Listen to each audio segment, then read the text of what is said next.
Santíssima e viva Cristo Rei, vamos para mais um vídeo dando continuidade sobre o sacramento do crisma ou da confirmação, né?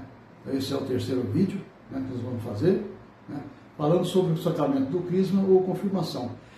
Lembrando que no vídeo passado eu terminei falando que uma pessoa, quando ela é crismada, ela se torna um sacerdócio de Cristo, tá?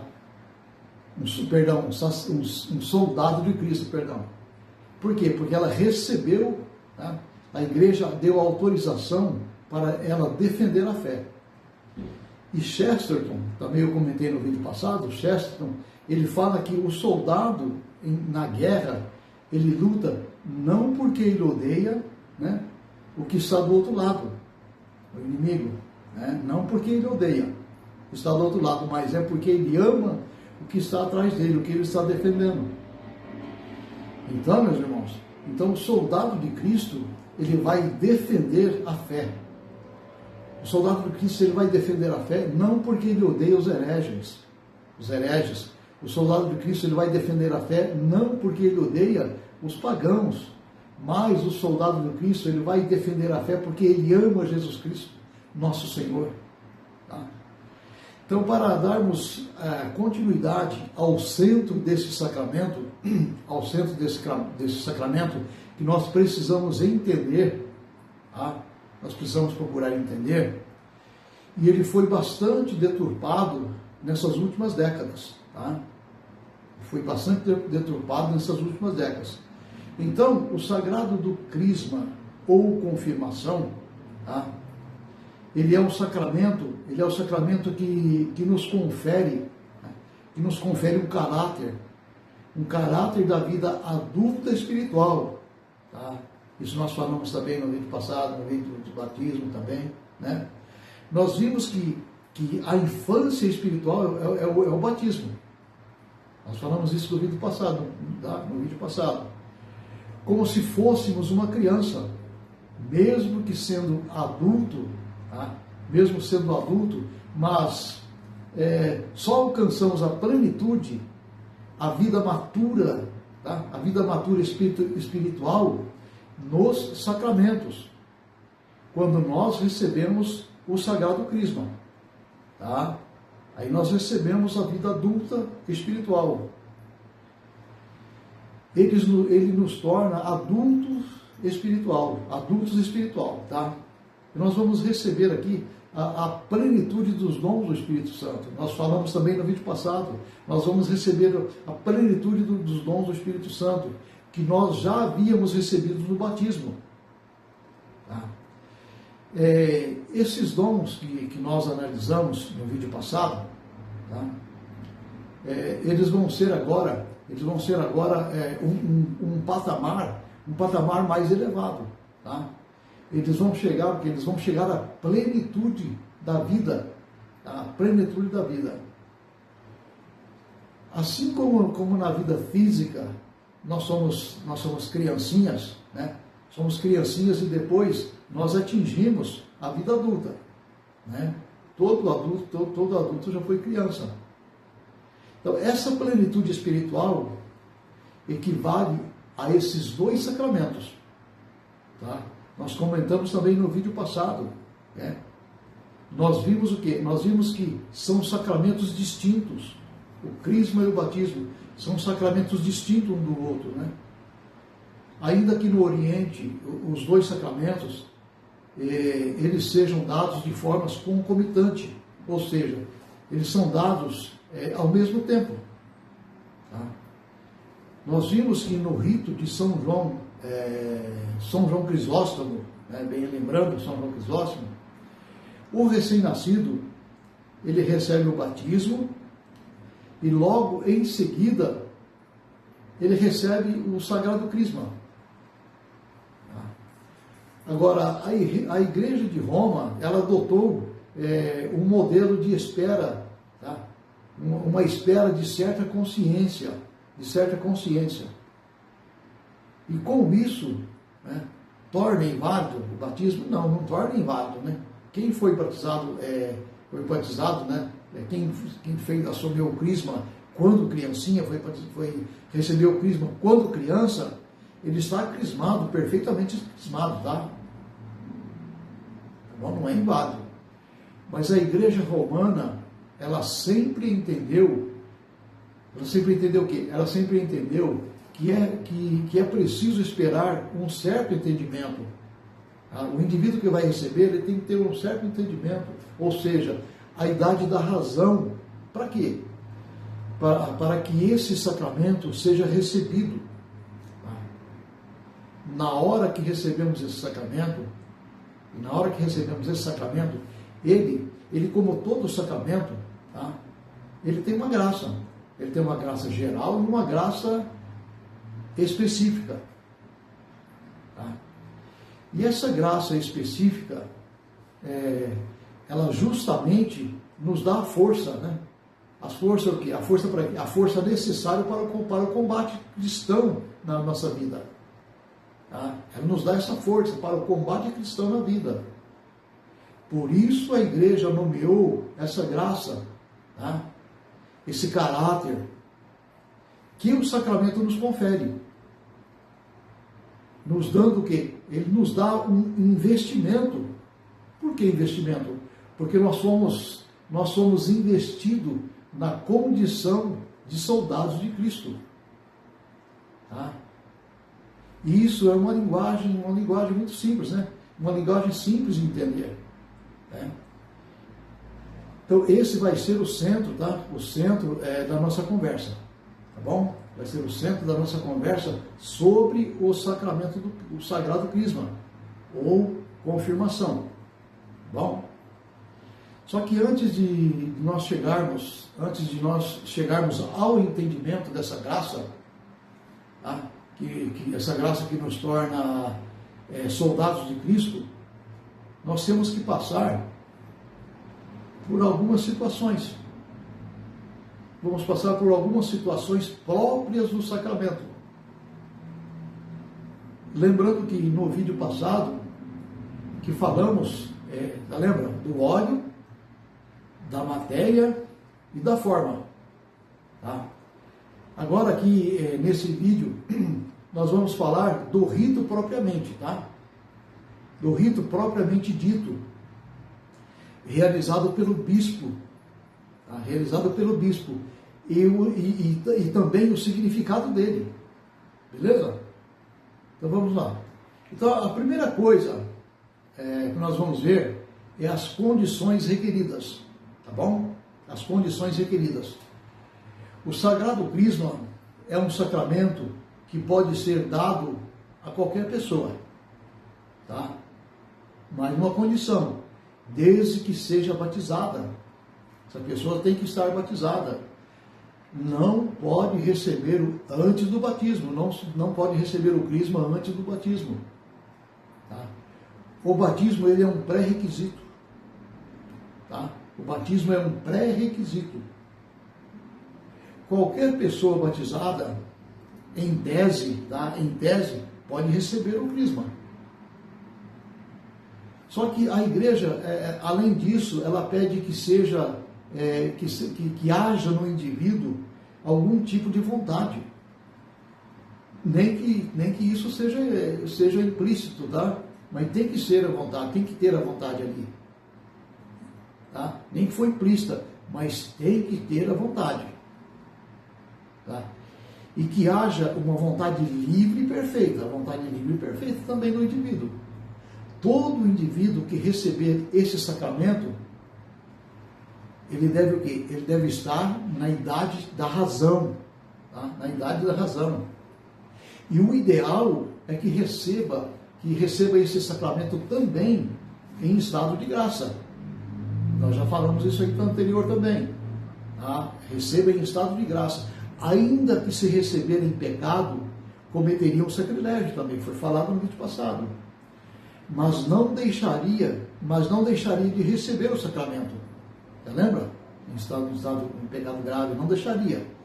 Lembrando do vídeo passado que eu falei que no dia em que ele se confessar, né, a pessoa se confessar, recebendo o estado de graça, de pecado, ele se confessar, ele receberia as graças que ele recebeu por receber o sacramento em pecado mortal.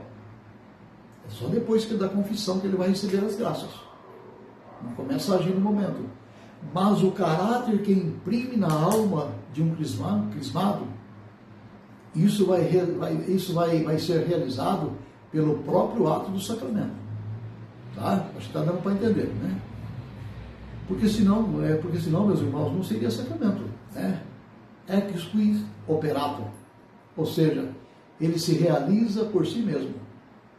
Ele se realiza por si mesmo. Então essas condições requeridas, né, elas fazem com que o sacramento, né, o sacramento ele seja dado a nós quanto sua validade. Tá? Não há menor problema quanto à licitude. Tá? Não há problema.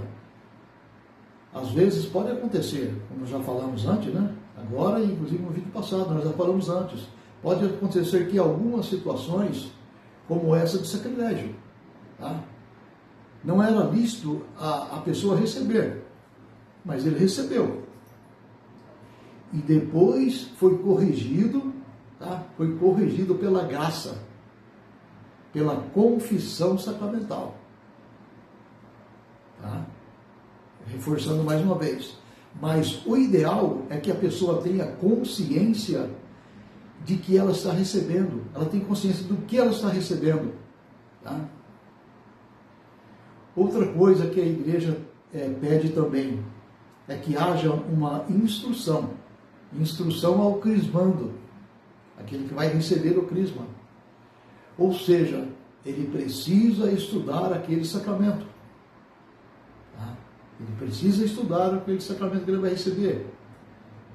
Ele precisa estar consciente de que ele vai receber, do que ele vai receber. E por conta disso, meus irmãos, por conta disso houve uma grande confusão histórica. Né? Tá? Por quê? Porque alguns autores antigos, e também outros recentes também, né? Eles afirmam o quê? Eles afirmam que o crisma é uma confirmação do batismo. Tá? Agora, de onde esses indivíduos tiraram esse equívoco? Tá? De onde? Eles tiraram, realmente, eles tiraram do fato baseado nesse pré-requisito que eu falei, de que o indivíduo, ele tem algum conhecimento da doutrina, ele tem algum conhecimento de doutrina para receber o sacramento. Ele tem que ter. E por conta disso, o pré-requisito, que é o batismo, como eu mencionei, na antiguidade os bispos costumavam o quê? Os bispos costumavam fazer uma sabatina com o crismando. Era feita uma sabatina, um catecismo, um pouco antes da pessoa receber o sacramento. O bispo tomava o catecismo dele, antes dele receber o sacramento, o bispo chamava o crismando e tomava dele, como se fosse uma sabatina, tomava dele o catecismo. E ele começava então a confirmar o indivíduo, né, em tudo aquilo que ele havia recebido, tá, do batismo. E por conta disso, por conta desse ato, eles começaram a imaginar que o crisma fosse uma confirmação do batismo. Tá? Por conta desse preparo que o bispo fazia. Por isso que surgiu essa confirmação, essa confusão. O que o bispo fazia ali não era uma confirmação, não era a confirmação do batismo. Era sim ver se o indivíduo estava apto para receber o sacramento. Era isso que o bispo fazia. Não era a confirmação do batismo. E com isso é colocado como cerimônia, tá? Como cerimônia. Aí dava-se a impressão de que o sagrado crisma era uma confirmação do batismo. Tá? Dava-se essa impressão. Isso é completamente falso, tá? É completamente falso. O sacramento do crisma ou confirmação, nós conhecemos, ele é um sacramento completamente distinto, tá, do sacramento do batismo. Completamente distinto um do outro. Se alguém afirmar isto, se alguém vier afirmar isso, ele está completamente equivocado, tá? Completamente equivocado. Por quê? Porque a igreja nunca ensinou isso, meus irmãos. Não ensinou, a igreja nunca ensinou isso. Nós vimos no vídeo passado, né, o significado da palavra confirmação. Nós vimos no vídeo passado. Qual o significado da palavra confirmação? É que firma. Confirmação, ela torna sólido a vida espiritual do indivíduo. Tá? Agora nós vamos ver se eu consigo, deixar claro sobre a questão do apadrinhamento do padrinho e da madrinha. Tá? Vamos prestar atenção, ver se eu consigo deixar claro. No sacramento do batismo, o parentesco espiritual, existe um parentesco espiritual, tem uma condição mais profunda. Esse parentesco espiritual tem uma condição mais profunda, tanto que os padrinhos de batismo de uma pessoa, elas estão impedidos, estão totalmente impedidos de contrair matrimônio. Isso é no batismo, tá? No batismo.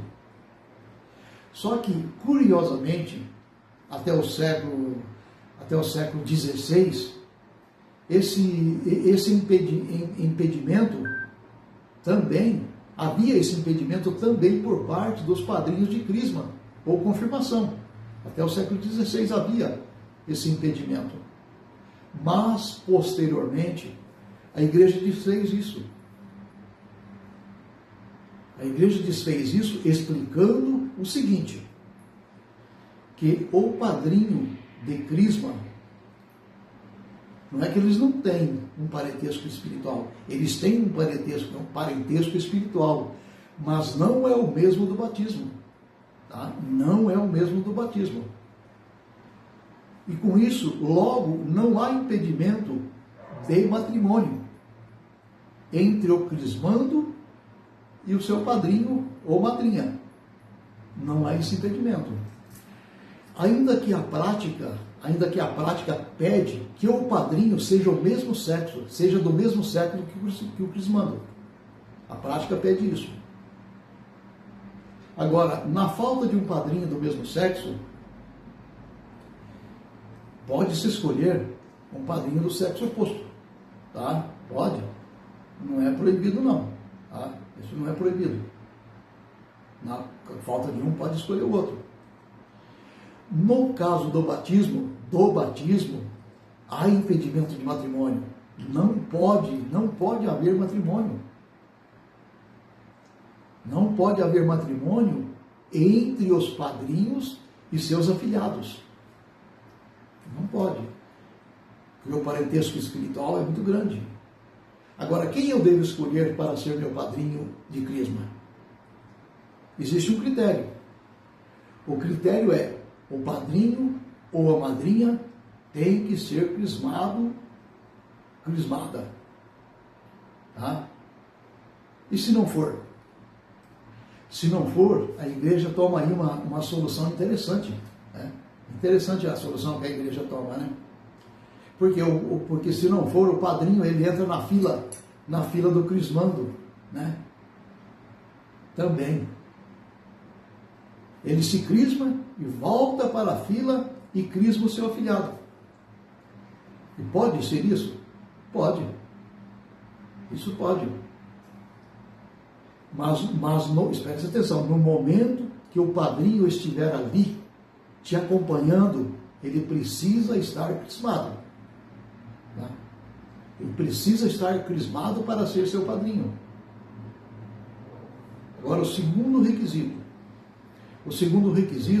o padrinho, ele tem que ter um pouco mais de conhecimento da doutrina católica do que você. Tá? Do que você crismando. Ou igual ao seu conhecimento. Você precisa ter um conhecimento maior que o seu ou igual ao seu. não faz nenhum sentido você escolher um padrinho ou escolher uma madrinha, né, onde alguns desconhecem completamente a doutrina. Não faz sentido algum, né? Escolher um padrinho que ele desconhece totalmente a doutrina da igreja. Qual o sentido do apadrinhamento aqui? Existe um sentido qualquer. A igreja se inspira nos antigos gladiadores.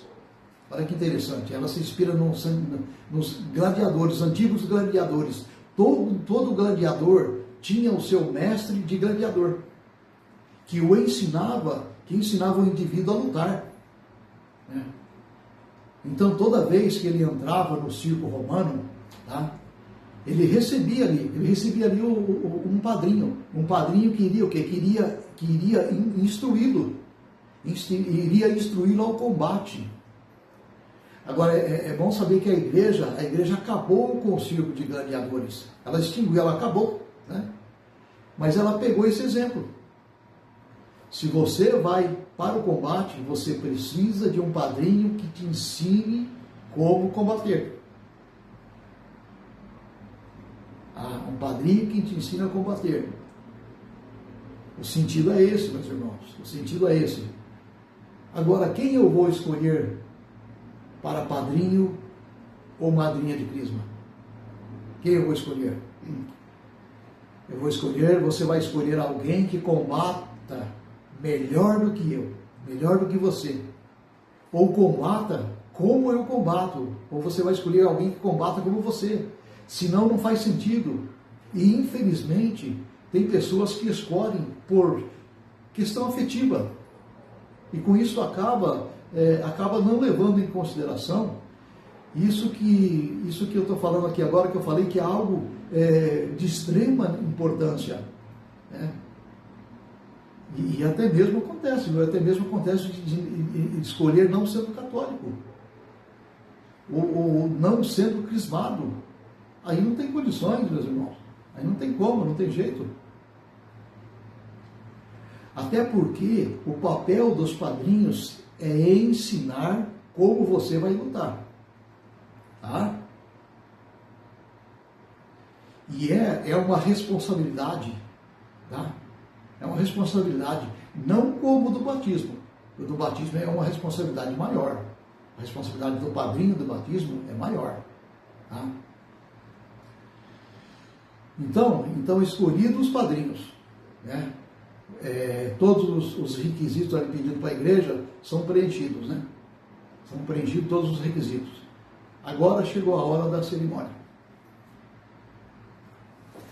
Aí nós vimos no vídeo passado também que o ministro ordinário é o bispo, tá? Isso nós vimos. O bispo, o padre só pode receber essa delegação em caso de extrema necessidade. Tá? Extrema necessidade. Ele recebe do bispo. Tá? Isso é no caso do bispo não conseguir estar no local, por exemplo. Aí o bispo vai delegar. Tá? Vai delegar poderes ao padre naquela ação. Tá? Para aqueles crismando. E normalmente o bispo marca uma data, e até chegar naquela data marcada, o padre superior da casa, né, ele vai marcar, né, ele marca para começar a formação com aqueles crismandos. As pessoas que vão receber o crisma, aí o padre começa uma formação com eles. Né, que é variado mais ou menos de um mês, 3 semanas, 2 semanas, tá? E após ele receber essa instrução, tá, sobre o crisma, ele vai para a cerimônia. É a cerimônia que nós vamos analisar agora. Tá? A primeira parte da cerimônia, tá, é o quê? É a imposição das mãos, tá, por parte do bispo. Imposição das mãos por parte do bispo. É como que o bispo pegasse aquele rebanho e retirasse das garras do lobo. Tá? Eles vão ser o quê? Eles vão ser retirados de uma influência ou de um perigo que o demônio pode oferecer. Lembra? Lembra que nós já falamos que são todos ali, os crismandos são todos ali, são todos crianças espirituais, e depois do batismo vai atingir a adulto, tá? E com isso o bispo vai tirá-los do quê? Vai tirá-los do perigo e dar a elas força para combater. Então, antes desse momento, o bispo ele vai fazer o quê? O bispo vai invocar os dons do Espírito Santo. Ele invoca os dons do Espírito Santo. É a cerimônia litúrgica. Esse ato de imposição das mãos, tá, é o ato propriamente do sacramento. É o ato propriamente do sacramento. Como sucessor dos apóstolos, tá? Os bispos, como sucessor dos apóstolos, ele pede os 7 dons do Espírito Santo. É como que ele arrancasse do céu, tá, e trouxesse os 7 dons para levar aquelas pessoas, aqueles crismandos ali. É como se fosse isso. Tá? Então, se nós lembrarmos da palavra, os apóstolos, eles receberam o Santo Crisma. Foi aonde? Em Pentecostes. Tá, lembra? Se você não leu, procura na palavra. Em Pentecostes eles foram o quê? Eles foram crismados. E isso nós vemos, isso que o batismo nos confirma, nós vemos isso nas atitudes deles. Por quê? Por que eles estavam trancados na sala do cenáculo? Eles estavam trancados com medo. Eles estavam trancados, eles estavam se escondendo por conta da perseguição. Amedrontados. Aí quando veio o Espírito Santo, o vento impetuoso, o Espírito Santo como língua de fogo, se repartiu entre eles, né? Eles perderam o medo. E a igreja começa ali com as pregações de intrepidez, com coragem, com ousadia, né? Com desassombro. Né? Pedro converteu na primeira pregação 3.000 pessoas. Tá? Agora, de onde que veio essa força? De onde veio essa fortaleza? Eles foram crismados nessa hora. Tá bom, meus irmãos?